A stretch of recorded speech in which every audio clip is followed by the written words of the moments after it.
Hi friends, welcome to stories with arts channel. అందరికీ నవరాత్రి శుభాకాంక్షలు. నవరాత్రి సిరీస్లో ఇది 2వ రోజు.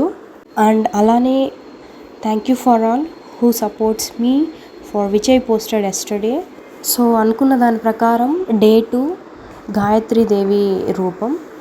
సో నేను అదే ఇప్పుడు డ్రా చేస్తున్నాను. యాక్చువల్గా మన సౌత్ సైడ్ అంతా ఇలా ఒక రూపాన్ని పెట్టి మనం నవరాత్రుల్ని పూజ చేస్తాము. బట్ నార్త్ సైడ్ అంతా ఎక్కువ నవదుర్గల్ని పూజిస్తారు. వాళ్ళు ఎవరంటే శైలపుత్రి దుర్గ, బ్రహ్మచారిణి దుర్గ, చంద్రఘంట దుర్గ, కూష్మాండ దుర్గ, స్కందమాత దుర్గ, కాత్యాయని దుర్గ, కాలరాత్రి దుర్గ, మహాగౌరి దుర్గ, సిద్ధిదాత్రి దుర్గ. వీళ్ళంతా నవదుర్గలు. ఇప్పుడు విత్ ఫొటోస్ చూపించాను కదా, ఒకవేళ మీకు వాళ్ళ శ్లోకాలు కావాలంటే కామెంట్ చేయండి. నెక్స్ట్ వీడియోలో శ్లోకాస్ చెప్తాను.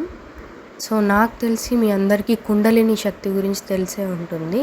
మన బాడీలో ఉన్న 7 చక్రాస్కి ఈ నవదుర్గలే అధిపతులు. ఇప్పుడు నేను చూపిస్తానేది షట్చక్రాలు. అవి ఏవేవంటే మూలాధార చక్రం, స్వాధిష్టాన చక్రం, మణిపూరక చక్రం, అనాహత చక్రం, విశుద్ధ చక్రం, ఆజ్ఞా చక్రం, సహస్రార చక్రం. ఇవే మనలోని 7 చక్రాలు. ఇదేమంటే అమ్మవారు మూలాధార చక్రం నుంచి సహస్రాల చక్రం వరకు వెళ్ళి మళ్ళీ అమ్మవారు కిందకు వస్తారు. సో దీన్నే కుండలిని ప్రాసెస్ అంటారు. యాక్చువల్గా ఇది గురువు నుంచి నేర్చుకోవాలి. అండ్ ఇక్కడితో వీడియో స్టాప్ చేయొద్దండి, లాస్ట్ వరకు వాచ్ చేయండి. ఇంట్రెస్టింగ్ టాపిక్స్ ఉన్నాయి. సో ఇది ఎవరైనా చేశారా, మనకు తెలిసిన వాళ్ళు ఎవరైనా ఉన్నారా అంటే ఎగ్జాంపుల్కి వివేకానంద స్వామీజీ ఉన్నారు. దీనిపైన ఉపాసన చేసి ఆయన కూడా కొన్ని శక్తుల్ని పొందాడంట. ఎలా అంటే ఒక గోడ నుంచి ఇంకొక గోడలోకి వెళ్ళడము, నీటిపైన నడవడము, గాలిలో ఎగరడం, ఇలాంటి శక్తులన్నీ ఆయనకు వచ్చాయంట. కానీ ఈ ప్రాసెస్ అనేది చాలా కష్టము అండ్ దీంతో ఎన్నో హెల్త్ ఇష్యూస్ ఉంటాయి. సో ఇది గురువు నుంచే నేర్చుకోవాలి. అయినా నాకు తెలిసి ఇలాంటి ఉపాసన చేసేవాళ్ళు మనకు కనిపించరు.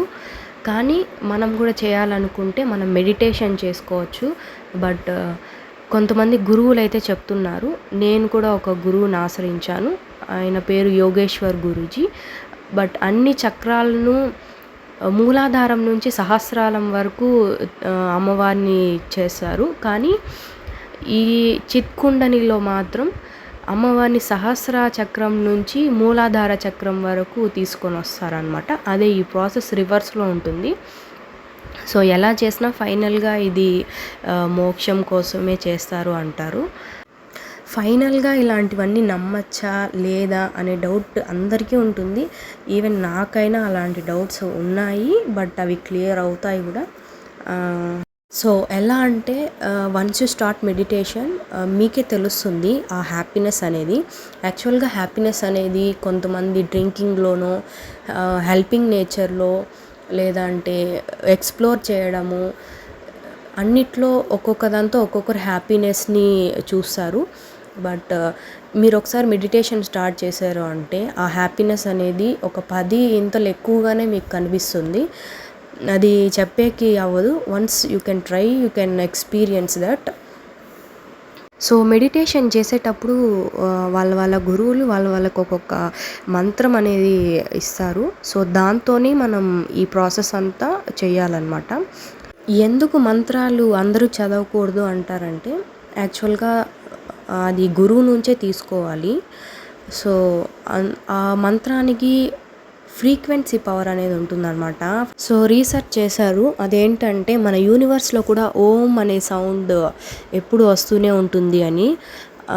అలానే కొత్తగా ఇప్పుడు ఒక మంత్రాన్ని తీసుకొని ఒక బాడీలో అది డైలీ వినిపిస్తూనే ఉంటే బాడీ కండిషన్స్ అనేది చేంజ్ అవుతుందా లేదా అనేది చూసారనమాట. సో అది సక్సెస్ అయింది.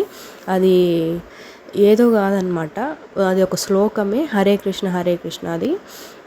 సో శ్లోకాలే ఎందుకు చదవాలి అంటారంటే శ్లోకంలో కూడా బీజాక్షరాల్ని పెట్టుంటారు. బట్ అది మంత్రంలో కాకుండా శ్లోకాల్లో పెట్టింటారనమాట. సో అది గురువు నుంచి కాకుండా ఎవరైనా చదువుకోవచ్చు. అందుకే అందరూ శ్లోకాల్ని ప్రిఫర్ చేస్తారు.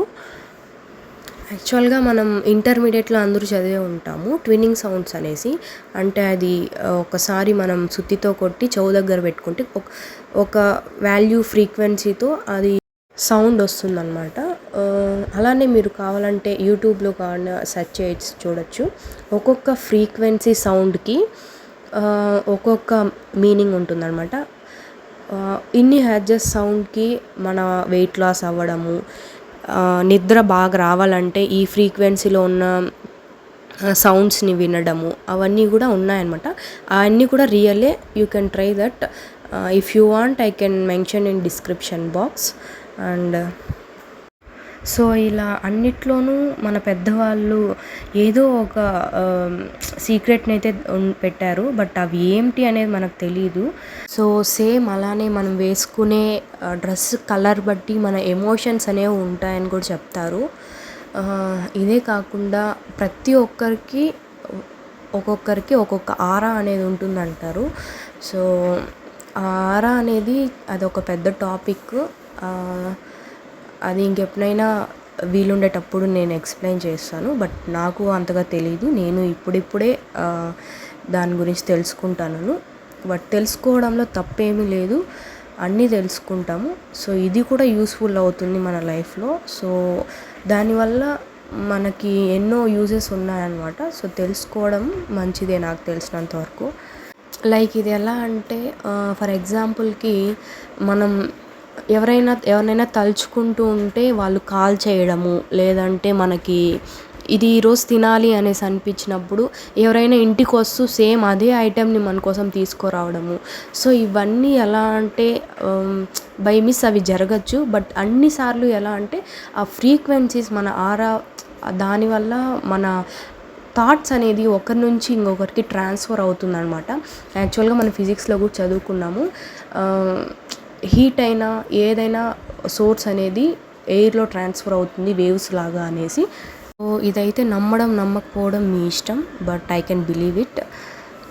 అండ్ ఫైనలీ మన సౌత్ సైడ్ డే 2 వచ్చి గాయత్రీదేవి. ఇదే నేను వేసిన డయాగ్రామ్. సో నేను చెప్పింది మీకు నచ్చినట్లయితే కామెంట్ చేయండి, షేర్ చేయండి, సబ్స్క్రైబ్ చేయండి.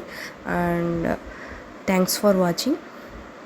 నెక్స్ట్ డే 3 అన్నపూర్ణాదేవితో నెక్స్ట్ వీడియోలో కలుసుకుందాం. సో ఇంకా ఏమన్నా టాపిక్స్ చెప్పాలనుకుంటే కామెంట్ చేయండి. బాయ్. Thank you.